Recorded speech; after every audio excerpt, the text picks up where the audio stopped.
ప్రియమైన దేవుని సంగమా, సర్వశక్తుడగు ప్రభు మనల్ని ప్రేమించి మరొక విలువైన అవకాశాన్ని మనందరికీ దయచేశారు. అందును బట్టి నేను తండ్రికి హృదయపూర్వకంగా కృతజ్ఞతాస్తుతులు చెల్లిస్తున్నాను.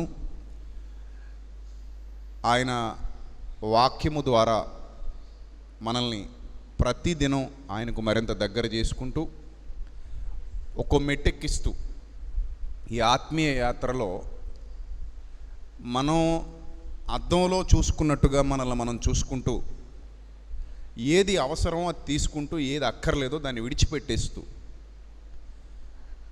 మన మనోఫలకాల మీద ఏ వైకల్యం లేకుండా, వైకల్యం అనగానే మీరు శరీర వైకల్యం గురించి వినుంటారు.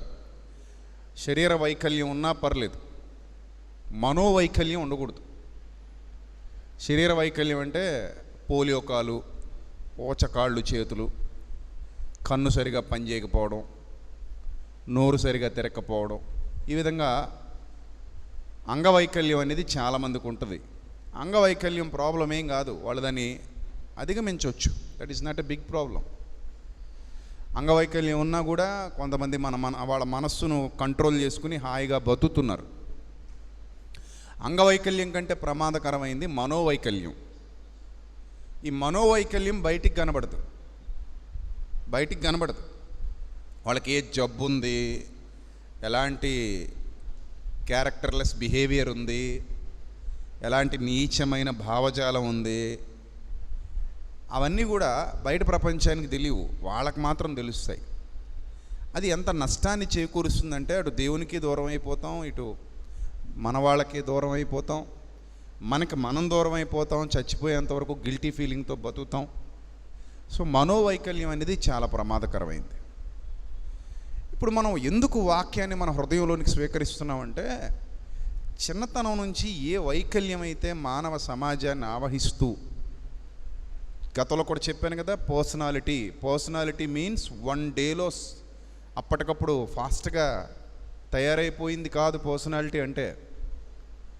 పర్సనాలిటీ అంటే అర్థం ఏంటంటే కొన్ని సంవత్సరాల పాటు, సుదీర్ఘకాలం పాటు మీ మీద ముద్రపడినటువంటి ఎన్నో భావాలు, మీ మీద ముద్రపడిన ఎన్నో మాటలు, ఎన్నో సంఘటనలు, ఎన్నో కళ్ళ ముందు జరిగినటువంటి సంభవాలు, మీతో కలిసి నడుస్తున్న బంధాలు, అవి మీ మీద చూపించిన ఇంపాక్ట్, ఇవన్నీ కలిసి లోపల ఒక మనిషికి ఒక పర్సనాలిటీ అనేది ఏర్పడుతుంది. ఒకడు ధైర్యవంతుడా, పిరికోడా, ఇవన్నీ ఎలా నిర్ణయింపబడతాయి? నువ్వు ధైర్యవంతుడివి, అప్పటికప్పుడు ఎవడు చెప్తాడు నువ్వు ధైర్యవంతుడు అని? పుట్టగానే బిడ్డ చాలా ధైర్యవంతుడు అని ఎవడైనా చెప్పగలరా? చెప్పలేడు. పుట్టగానే బిడ్డ చాలా పిరికోడు ఎవరిని చెప్పగలరా? ఎవరు చెప్పలేరు. నువ్వు ధైర్యవంతురాలివా, పిరికోడివా, పిరికిదానివా, ఇవన్నీ ఎప్పుడు నిర్ణయింపబడతాయి? నీ పర్సనాలిటీ అంటే వన్ డేలో రాదు. అది వన్ డేలో రాదు. ఇన్ని సంవత్సరాలకో నీకు ఈ పర్సనాలిటీ వచ్చింది. సేమ్ ఫిజికల్ పర్సనాలిటీ కూడా అంతే, వన్ డేలో వచ్చేసింది. ఇది మీ ఫిజికల్ పర్సనాలిటీ వన్ డేలో వచ్చిందా? వన్ డేలో ఎక్కడొస్తుంది? కొన్ని సంవత్సరాలు, ఎన్ని సంవత్సరాలు పట్టిందో, 30 ఏళ్ళు, 40 ఏళ్ళు, 50 ఏళ్ళు, 25 ఏళ్ళు, 20 ఏళ్ళు మనం తిని బలంగా, కొంతమంది బాగా బలంగా అవుతారు, కొంతమంది ఏమో కొంచెమే బలంగా అవుతారు కదా. ఇదంతా దేని మీద బేస్ అయింది? మీరు తినే తిండి మీద. మీ కణాలన్నీ కూడా డెవలప్ అవుతాయి. ఎలా అవుతాయి కణాలన్నీ? తినే తిండిని బట్టి లోపల కణజాలం డెవలప్ అవుతుంది కదా. కొత్త కణాలు పుడతాయి, చచ్చిపోయే కణాలు చచ్చిపోతుంటాయి, పుట్టే కణాలు పుడుతూ ఉంటాయి మానవ దేహంలో. అలాగా దినదినం మీరు ఆహారం తీసుకుంటూ ఉండగా డెవలప్మెంట్ అనేది జరిగి, ఇదిగో ఈ ఆకారం, ఈ ఆకృతి మనందరికీ ఏర్పడింది. వన్ డేలో రాదు ఏది కూడా. చూడండి, ఎవరైనా ఏది ఒళ్ళు ఎక్కువ వచ్చేసినట్టుంది, మరీ హెవీగా అయిపోయావు, ఏంది కథ అంటే, తగ్గిపోతానండి అంటారు. ఎంత సింపుల్గా అనేసారో. ఏంటట? తగ్గిపోతాను, ఇంకా రేపటి నుంచే అంటారు. అంటే వాళ్ళు ఎంత సింపుల్గా, ఇది తగ్గిపోవడం అంటే అంత ఈజీయా? మీకు విషయం చెప్పనా, చాలా చోట్ల కోల్చటం ఈజీ, కట్టడం కష్టం అంటారు. ఒక్క బాడీ దగ్గర మాత్రం కట్టడం ఈజీ, కోల్చడం కష్టం. ఇది గుర్తుపెట్టేసుకోండి బాగా. అంటే భౌతికంగా ఫిజికల్గా ఉన్న చాలా కన్స్ట్రక్షన్స్ అవి కోల్చడం ఈజీ, కట్టడం కష్టం. కానీ మన ఫిజికల్ కన్స్ట్రక్షన్ ఏదైతే ఉందో ఇది కట్టడం ఈజీ, కోల్చడం చాలా కష్టం, చాలా కష్టం, అంత ఈజీ కాదు. అందుకే కట్టేటప్పుడే ఒళ్ళు దగ్గర పెట్టుకుని కట్టాలి.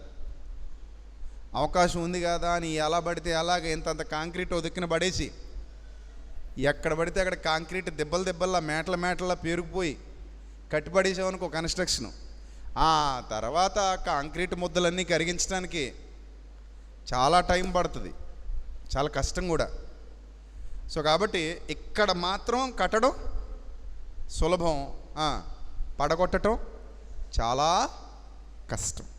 సో ఇది మనం గుర్తుపెట్టుకుంటే ఇటు ఫిజికల్ పర్సనాలిటీ కానివ్వండి, లేకపోతే స్పిరిచువల్ ఇన్నర్ పర్సనాలిటీ కానివ్వండి, 1 డేలో కన్స్ట్రక్ట్ చేయడం కుదరదు. ఆ కన్స్ట్రక్షన్ జరగడానికి it will take many years.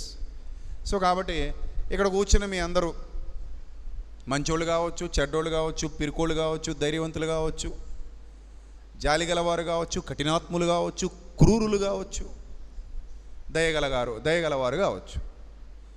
ఎలాంటి పర్సనాలిటీ ఇక్కడ కనబడుతున్నా ప్రతి పర్సనాలిటీకి కొన్ని సంవత్సరాల సమయం పట్టింది. ఆ సంవత్సరాల సమయంతో ఇదిగో ఈ స్థాయిలో మీరు ఉన్నారు.